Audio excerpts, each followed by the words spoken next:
कोई खुदकुशी की तरफ चल दिया, उदासी की मेहनत ठिकाने लगी।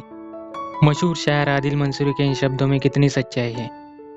इसी साल की बात है, खबरों में आपने सुना होगा कि राजस्थान के कोटा के कोचिंगों में कई बच्चों ने आत्महत्या कर ली। Shocking news coming in, and this is again from Kota. One more student has died by suicide. Rajasthan के कोटा में एक हॉस्टल में 3 छात्रों ने आत्महत्या कर ली। आंकड़ों पर गौर करें तो लगभग 23 के ऊपर बच्चों ने अपनी जान ले ली। 12th क्लास का रिजल्ट आने पर भी ऐसा ही कुछ हुआ। National family health survey report 5 and other reports में भी दिखाया गया है कि इंडियन पॉपुलेशन में सबसे ज़्यादा यंगस्टर्स है, लेकिन सबसे ज़्यादा सुसाइड रेट भी इन्हीं का है। यंगस्टर्स में सुसाइड के कई एग्जाम्पल आप डेली देखते होंगे, पर इन सब के पीछे क्या कारण है, कैसे इन्हें कम किया जाए, ये मेन कंसर्न है। सबसे पहले हमारे समाज में एक गलत धारणा है जिसे तोड़ देना ज़रूरी है। आप सभी जानते होंगे कि सुसाइड और डिप्रेशन दोनों एक दूसरे से जुड़े। कांस्टेंट डिप्रेशन या एंजाइटी का होना सुसाइड करने की एक बड़ी वजह मानी जा सकती है, लेकिन हम में या हमारे आसपास के लोगों में ये रॉन्ग परसेप्शन है कि डिप्रेशन या तनाव तो कमज़ोर इंसान को ही हो सकता है, या जिन्हें होता है वे कमज़ोर है, पर यह सच नहीं है। फॉर एग्जाम्पल, रविन्द्रनाथ टैगोर, जिन पर रविन्द्रनाथ टैगोर एन इंटरप्रिटेशन नाम से बायोग्राफी बुक सब्यसाची भट्टाचार्य, जो कि जवाहरलाल नेहरू यूनिवर्सिटी न्यू दिल्ली में हिस्ट्री के प्रोफेसर रह चुके हैं, उन्होंने लिखी थी। इस किताब के एक चैप्टर में उन्होंने टैगोर के जीवन में चल रहे डिप्रेशन और एंजाइटी को भी दिखाया है। हमें सोचना चाहिए कि जिस इंसान को हमें लिटरेचर की फील्ड में नोबेल प्राइज़ मिला था, वो 1913 एंड 14 में डिप्रेशन से गुजर रहे थे। दूसरी ओर डॉक्टर विकास दिव्यकीर्ति, जिन्हें आप में से बहुत लोग जानते होंगे, वे भी इसी दर्द से गुजर रहे थे। और सबसे बड़ी बात जो मैं चाहूँ तो छिपा भी सकता हूँ, लेकिन मुझे लगता है कि ये चीज़ें छिपाना ही समस्या की जड़ है। और वो चीज़ ये है कि मैंने खुद लगभग 1.5 सालों तक डिप्रेशन जैसी स्थितियों को अपने ऊपर झेला हुआ है। अब तो इन एग्जाम्पल से आप समझ ही चुके होंगे कि डिप्रेशन एक आम बात है, ये किसी को भी हो सकता है, चाहे आप मेंटली स्ट्रांग हो या फिर वीक हो, नेवर माइंड। तो चलिए हम सबसे पहले सुसाइड शब्द को समझ ले। सुसाइड शब्द में सुई का अर्थ होता है माई सेल्फ, यानी मैं। वही साइड लैटिन भाषा के शब्द सिएडेरे से निकला है, जिसका अर्थ होता है टू किल, यानी मार डालना। कुल मिलाकर सुसाइड शब्द का अर्थ बनता है खुद की हत्या करना। पर खुद की हत्या करना इतनी आसान बात तो नहीं होती। अगर आपके सामने शेर आ जाए तो आप खुद को मरने देंगे या अपनी जान बचाने के लिए जो बन पड़े वो करेंगे? ऑब्वियस सी बात है, आप पहले भाग खड़े होंगे। अगर आप कार्टून के शौकीन हैं तो टॉम एंड जेरी कार्टून तो आपने देखा ही होगा। उसमें जेरी एक चूहा, टॉम यानी एक बिल्ले से हर वक्त अपनी जान बचाने की कोशिश करते रहता है। ये पूरा कार्टून इसी थीम पर बेस्ड है, और जेरी हर मुश्किलों से जूझकर टॉम से अपनी जान बचाता है। कह सकते हैं कि हमें अपना जीवन उतना ही प्यारा है जितना कि जेरी को। तो हम क्यों अपनी जान लेने के बारे में सोचते हैं? जो इतना अनमोल जीवन हमें मिला है, क्यों कोई इसे ठुकरा देता है?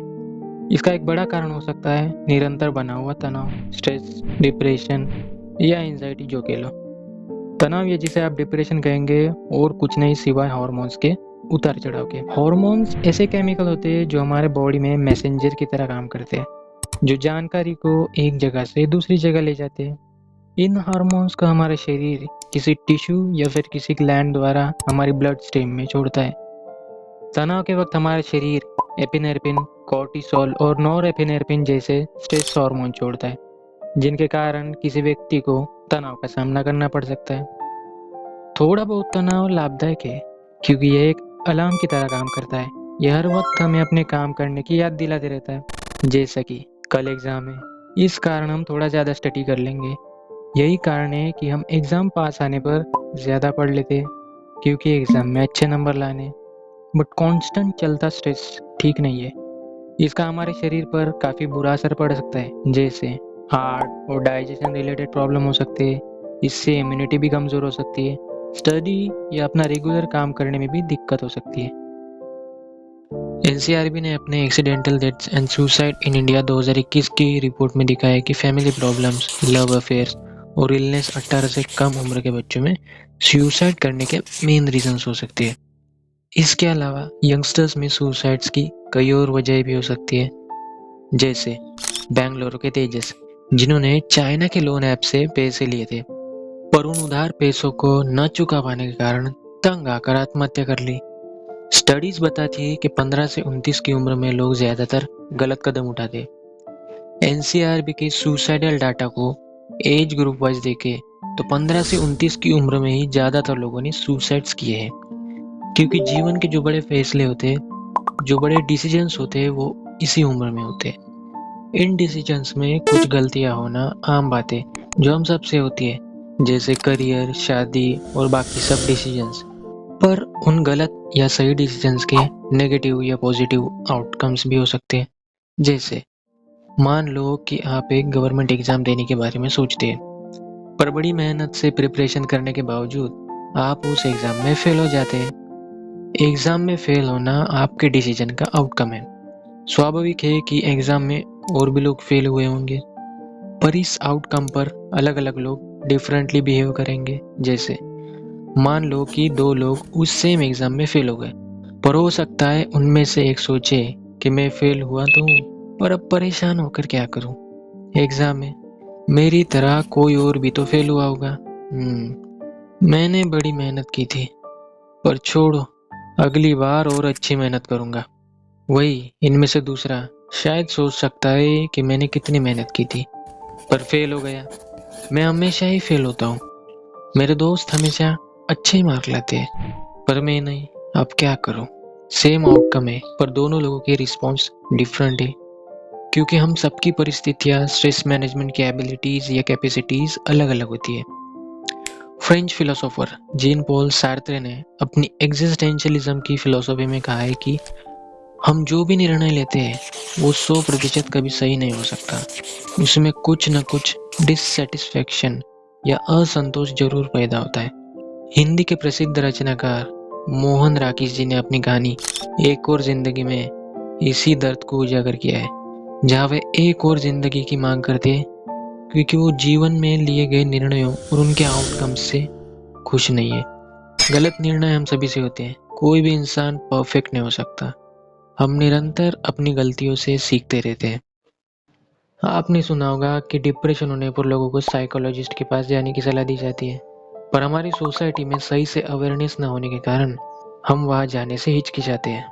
घर में भी ऐसा माहौल होता है कि बच्चों की मूल समस्या को हम समझ नहीं पाते, फिर भी ऐसे कई सिम्टम्स हो सकते हैं जो एक डिप्रेस्ड पर्सन की पहचान करा सके। इनमें से कुछ कॉमन सिम्टम्स है। पहला है ऐसा काम करने में मन न लगना जो हम करना पसंद करते हो। दूसरा है नींद ना आना, खाना खाने का मन न करना। तीसरा है कभी कभी किसी वजह से ज़्यादा खुश हो जाना या किसी कारण एकदम नाराज़ हो जाना। इसे बाइपोलर डिसऑर्डर कहते हैं। कहा जाता है कि सुशांत सिंह राजपूत को भी यह था, जैसे कि पुलिस इन्वेस्टिगेशन में सामने आया है। वही सिंगर हनी सिंह भी इससे पीड़ित है। ऐसे कुछ और सिम्टम्स हो सकते हैं जिससे आपके आसपास का कोई व्यक्ति या आपका निकटतम मित्र या कोई भी व्यक्ति गुजर सकता है।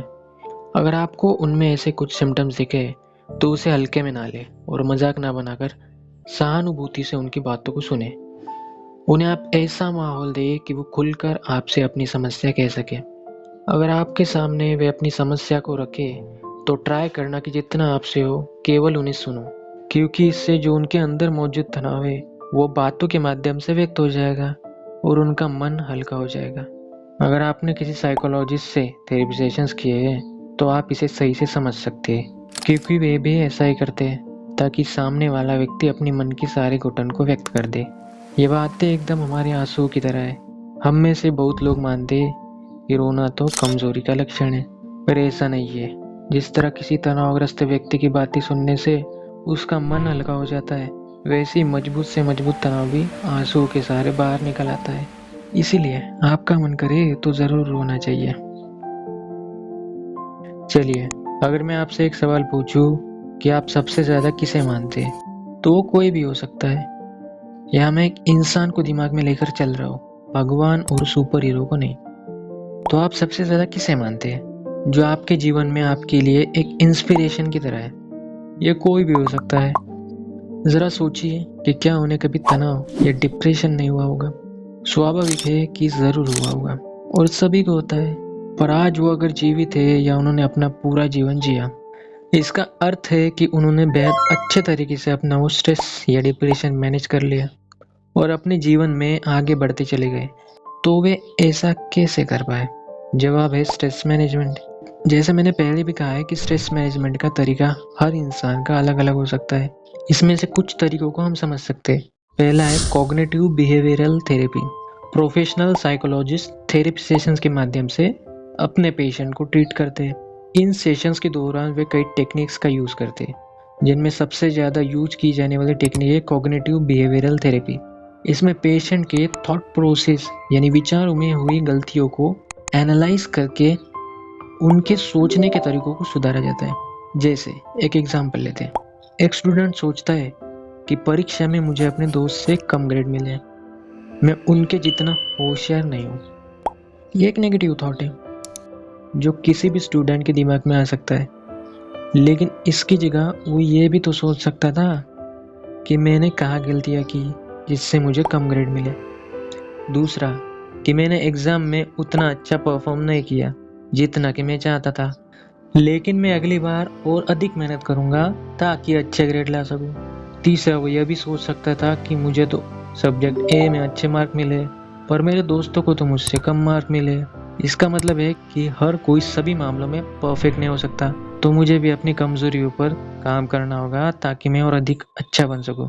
इसी प्रोसेस को कहते हैं कॉग्निटिव बिहेवियरल थेरेपी, जहाँ वो कुछ और अल्टरनेट के बारे में सोच सकता था। सिवाय नेगेटिव थॉट पर बने रहने के हम कुछ पॉजिटिव भी सोच सकते हैं, ताकि किसी भी चीज़ पर एक बैलेंस पर्सपेक्टिव बने और आपका थॉट प्रोसेस भी सही बना रहे।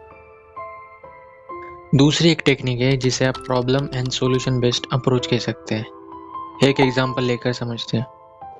मान लो कि मुझे एक वेबसाइट बनानी है पर मेरे पास एक नॉर्मल स्मार्टफोन है 10 या 15 हज़ार का। मुझे वेबसाइट बनानी है पर पता नहीं कैसे बनाऊँ, डोमेन या होस्टिंग क्या है, एसईओ और बाकी सब चीज़ें भी पता नहीं वगैरह वगैरह। तो यह एक सिचुएशन है। अब हम दो लोगों का एग्जांपल लेते हैं जिनकी सेम प्रॉब्लम है। हो सकता है पर्सन ए इस सिचुएशन में प्रॉब्लम पर ज़्यादा गौर करे बजाय सॉल्यूशन के। जैसे वो सोच सकता है कि मैं वेबसाइट कैसे बनाऊँ, मेरे पास ढंग का लैपटॉप भी तो नहीं है, न मैं जानता हूँ कि वेबसाइट कैसे बनाऊँ। दूसरी ओर पर्सन भी सोच सकता है कि मेरे पास पैसे नहीं है जिससे कि मैं लैपटॉप लूँ, पर मैं मोबाइल से भी वेबसाइट बना सकता हूँ। हाँ, कुछ सीखना होगा तो यूट्यूब तो है ही, कई वीडियो मिल जाएंगे, सीख लूँगा।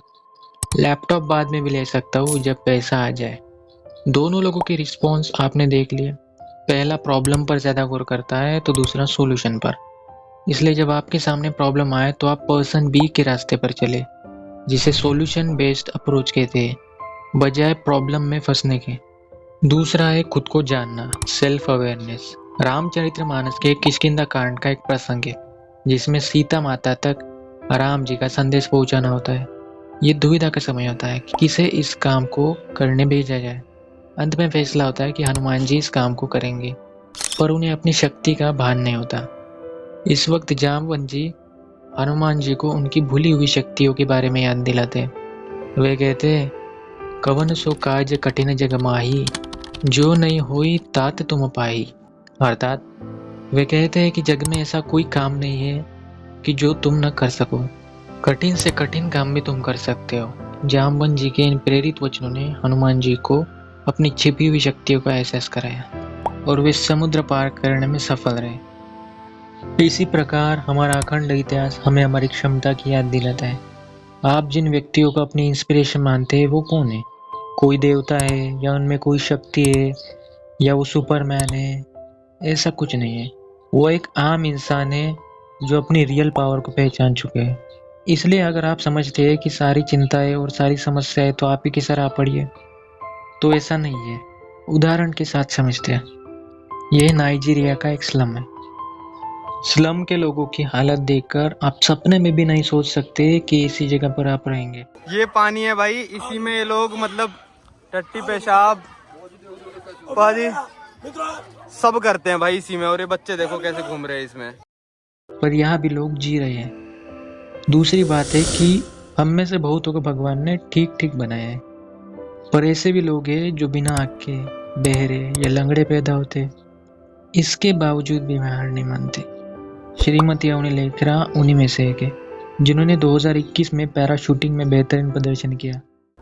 सुश्री अवनी लेखरा को पैरा निशानेबाजी खेल विधा में उनकी उपलब्धियों को मान्यता प्रदान करते हुए वर्ष 2021 के लिए मेजर ध्यानचंद खेल रत्न से सम्मानित किया जाता है। सुश्री अवनी लेखरा। आप में से कई लोगों को पढ़ने को भी मिलता है, पर ऐसे कई लोग हैं जिनको इतना भी नसीब नहीं होता कि वे पढ़ सके। अगर आपने इस स्थिति का लाभ नहीं उठाया तो ऐसे लोगों से अन्याय हो जाएगा जिनके पास ये सब नहीं है। तीसरी बात है नेगेटिव लोगों से बचना। ऐसे लोग हम सबके लाइफ में होते हैं, पर इनकी बातों को दिल पर लगा लेना किसी काम का नहीं होता। आपको ऐसे व्यक्तियों को इग्नोर करना चाहिए। सिंपल लॉजिक है कि एक इंसान जो आपको ठीक से जानता भी नहीं है, आप उसकी बातों को दिल पर लगा लेते हैं। पर जो माँ बाप बचपन से हमें जानते हैं, हम उनकी बातों को हवा में उड़ा देते हैं। हमारा दिमाग हमसे ऐसा ही करता है। अगर आपको पता है कि आप कैसे हैं, तो कोई आप में कुछ घटा या बढ़ा नहीं सकता। ओशो ने भी कहा है, आत्म प्रतिष्ठावान व्यक्ति की स्थिति में तुम कुछ भी तो नहीं घटा बढ़ा सकते। तुम प्रशंसा करो तो भी वो साक्षी है, तुम निंदा करो तो भी वो साक्षी है। तुम्हारी प्रशंसा से तुम्ही को लाभ हो सकता, तुम्हारी निंदा से तुम्हारी ही हानि हो सकती। मशहूर शायर साहिर लुधियानवी भी ऐसा ही कहते हैं। वे कहते हैं, ले दे के अपने पास फकत एक नज़र तो है, क्यों देखे जिंदगी को किसी की नज़र से हम। लेकिन इसका मतलब ये नहीं है कि आप सभी को इग्नोर ही करें। अगर आपको कोई सही में सुधरना चाहे तो उनकी सलाह मान लेने में कोई बुराई नहीं। ऐसे लोग तो आपके सच्चे दोस्त होते हैं। चौथी बात है सोशल रिलेशनशिप। इसका मजबूत होना आपके लिए काफ़ी फायदेमंद हो सकता है। शुरू में मैंने रविंद्रनाथ टैगोर के जीवन में डिप्रेशन की बात कही है। इसमें एक बड़ी वजह है उनका अकेलापन या लोनलीनेस। इसीलिए आपके पास हमेशा एक ऐसा दोस्त होना चाहिए जो आपको समझे, जो आपसे प्रश्न ना पूछे, जो आप पर शक ना करे। जब आप स्ट्रेस या गलत विचारों से गुजर रहे हो, तब आपको संभाल सके। सोशल रिलेशनशिप का सबसे अच्छा एग्जाम्पल देखें तो आदिवासी लोग और मॉडर्न सोसाइटी से कुछ अलग जीवन बिता रहे लोगों में हम देख सकते हैं। जैसे चांगपा जो सेमी नोमैडिक पीपल है, लद्दाख के चांगटंग में रहते हैं। विंटर के दौरान ये लोग याक और एक दूसरे की हेल्प से लकड़ियाँ जमा करते हैं। जैसे आज किसी घर की लकड़ियाँ जमा करनी है तो कल किसी और की घर की लकड़ियाँ जमा करनी है। और जिस घर में किसी दिन लकड़ियाँ जमा की गई, वो थैंक्स के रूप में अपनी घर पार्टी देगा। इसे ढंग से समझना हो तो आप इस वीडियो को देख सकते हैं। इसी social bonding and simple living का नतीजा है कि इतने कम रिसोर्सेस होते हुए भी इन लोगों में सुसाइड की रेट लगभग 0 के पास है, या फिर सुसाइड होती ही नहीं। एंड में एक आखिरी और इम्पोर्टेंट पॉइंट है जो सब बताते हैं, एक्सरसाइज एंड मेडिटेशन। साइंस बताती है कि एक्सरसाइज करने से एंडोर्फिन और सेरोटोनिन जैसे फील्स गुड हार्मोन हमारे शरीर में रिलीज होते हैं। जैसे कुछ योगा, भ्रामरी, कपालभाति, नॉस्ट्रल ब्रीदिंग करना भी काफ़ी हेल्पफुल हो सकता है। और जब आप स्ट्रेस में होते हो तो लंबी सांस लेना भी लाभदायक हो सकता है। ऐसा करने से हमारे शरीर में ऑक्सीजन की मात्रा बढ़ती है, जो ब्रेन को सही से फंक्शन करने में मदद करती है। दूसरी ओर मेडिटेशन के बारे में कहें तो हार्वर्ड मेडिकल स्कूल ने भी इसके कई फ़ायदे बताए हैं। मेडिटेशन के कई तरीके हो सकते हैं जिन्हें आप फॉलो कर सकते हैं, पर एक तरीका आज काफ़ी कारगर साबित हो सकता है, जो है माइंडफुल मेडिटेशन। गौतम बुद्धा ने अपने जीवन में लगभग इसे ही फॉलो किया है। ओशो ने इसे एक एग्जाम्पल के साथ समझाया है। एक दिन की बात है कि बुद्धा अपने मित्र के साथ जंगल से होकर गुजर रहे थे। दोनों आपस में बात करते करते अपना रास्ता काट रहे थे। इस दौरान एक मक्खी बुद्ध के कंधे पर आकर बैठी। तब उनका हाथ अनायास अपने आप कंधे पर गया और मक्खी भाग गई। पर एक क्षण बाद जब वो मक्खी फिर बैठी, इस बार बुद्ध ठहरे, सचेत होकर हाथ उठाया और मक्खी को उड़ाया। बुद्ध के साथी ने जब उनसे पूछा कि वे ऐसा क्यों कर रहे हैं, तब उन्होंने कहा कि पहली बार मक्खी उड़ाई तो वो अचेत होकर उड़ाई, पर दूसरी बार मैंने सचेत होकर ऐसा किया। माइंडफुल मेडिटेशन भी ऐसा ही है, जो अवेयरनेस की बात करता है बजाय यंत्रवत काम करने के। मैं मानता हूँ कि ऊपर बताए गए तरीकों को आप ज़रूर फॉलो करोगे और इससे आपको ज़रूर लाभ होगा। भारत सरकार ने भी सुसाइड को रोकने के लिए कई कदम उठाए हैं। इन पर मैं ज़्यादा बात नहीं करूँगा, नहीं तो वीडियो बड़ी लंबी हो जाएंगी। सरकार की कुछ पहलों को आप स्क्रीन पर देख सकते हो, जिसमें 2017 का मेंटल हेल्थ केयर एक्ट और 2022 में सरकार ने नेशनल सुसाइड प्रिवेंशन स्ट्रेटेजी जारी की थी, जो काफ़ी इम्पोर्टेंट है। दूसरी ओर पहले सुसाइड कमिट करना क्राइम समझा जाता था अंडर आईपीसी सेक्शन 309, बट 2017 के मेंटल हेल्थ केयर एक्ट ने इसे लिमिट कर दिया है और स्ट्रेस्ड पर्सन की केयर करने की बात कही है। कुछ इंपॉर्टेंट हेल्पलाइन नंबर जो फ्री में mental health related support provide करते हैं, जिन्हें आप स्क्रीन पर देख सकते हैं। एक और वेबसाइट है जिसमें आप मेंटल हेल्थ सपोर्ट के लिए हेल्पलाइन नंबर ढूंढ सकते हैं। इसमें आपको कंट्री सिलेक्ट करनी होगी, फिर टॉपिक सिलेक्ट करना होगा, फिर उससे रिलेटेड हेल्पलाइन नंबर आपको मिल जाएंगे। वीडियो में आगे बढ़ते हुए आखिर में आपको मैं एक कहानी सुनाता हूँ। भगत सिंह को तो हम सब जानते ही होंगे। जब उन्हें लाहौर षड्यंत्र केस में अधिकारी सॉन्डर्स की हत्या करने के आरोप में फांसी की सजा सुनाई गई थी, तब वो लाहौर सेंट्रल जेल में कैद थे। यहीं पर रहते हुए उन्होंने फांसी से पहले अपना एक अंतिम पत्र लिख छोड़ा है, जिसमें वे लिखते हैं कि स्वाभाविक है कि जीने की इच्छा मुझ में भी होनी चाहिए। मैं इसे छुपाना नहीं चाहता, लेकिन एक शर्त पर जिंदा रह सकता हूँ कि कैद होकर या पाबंद होकर जीना नहीं चाहता। हाँ, एक विचार आज भी आता है कि देश और मानवता के लिए जो कुछ करने की हसरतें मेरे दिल में थी, उसका 1000वां भाग भी पूरा नहीं कर सका। अगर स्वतंत्र जिंदा रह सकता तब शायद उन्हें पूरा करने का अवसर मिलता। भगत सिंह की ये चिट्ठी पढ़कर हम समझ सकते हैं कि जीने की इच्छा उनमें भी थी, पर देश हित में जीवन देने से इतर और कहीं उन्होंने अपने जीवन का मोल अधिक न समझा। पर आज वो होते तो उनके लिए जीवन का मोल बड़ा होता, क्योंकि वे आज मानव सेवा के अपने सपने को पूरा कर रहे होते, जो कि वे अपने मौत के पहले अधूरा छोड़ गए थे। यहाँ तक वीडियो देखने के लिए आपका शुक्रिया। मिलते हैं अगले वीडियो में।